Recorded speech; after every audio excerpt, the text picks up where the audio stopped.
in Graeditz was like they had typhoid. So the whole camp was infected with typhoid.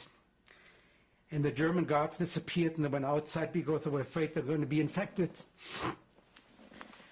And I would say 90% of all the camp that died out.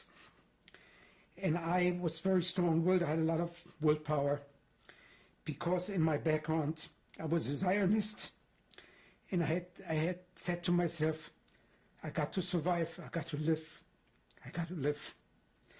And I remember that people died like flies, and it was unbelievable. Everybody had typhoid. And I was able to organize some extra food. We had girls working in the kitchen that particular time. Maybe we had maybe 12 girls in there. Before the typhoid broke out, we had some visitors from girls coming from other camps, and they bought some medical equipment, etc., which was not very much. But the minute typhoid broke out, they of course, nobody could come in the camp. The German guards were afraid to come in too. They were afraid that we might infect the population in Germany, of course. And I remember I became sick. The only thing they had maybe an aspirin. I was delirious, and all my people, all my friends were delirious. We were in a camp with about 3 bunkers. We were sleeping one on top of the other, and food was very little. And as I mentioned before, people became delirious. They thought I had to get some people out from underneath the bunkers. They didn't know what happened to them. Typhoid was like a typhoid. You had high fever, you had diarrhea, and the fever killed you. And we just piled up bodies up left and right. First time I remember, I came to myself and was sitting on a bunk like this, people next to me. And typhoid really came from lice. We were all infected with lice. And I remember, like today, I had a friend of mine next to me. His name was Werner Baumgarten. He was from France. And he was right next to me, and he said to me, I give up. And I said to him, no, you shouldn't. You should not give up. You got to survive. He did survive. He went to Paris. He gave me his address. And when we woke up, and the first time we came to, and remembered we were alive, we were full covered with lice completely.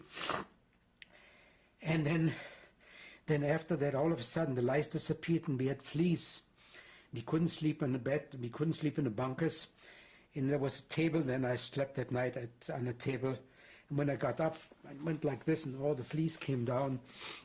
And of course, the fleas were infecting people. But not too many survived.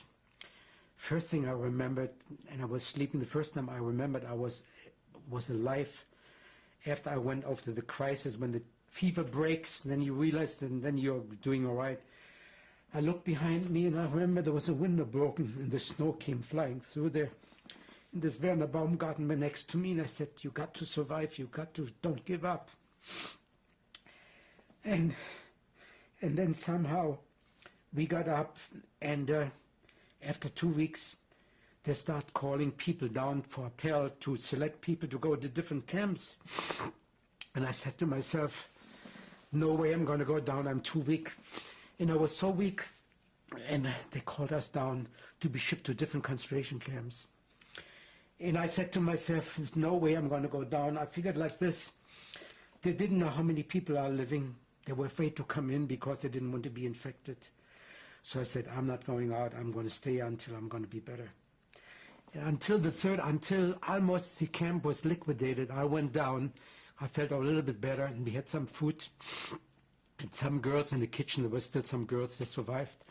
They gave me some extra meals. Then I was sent from this particular camp.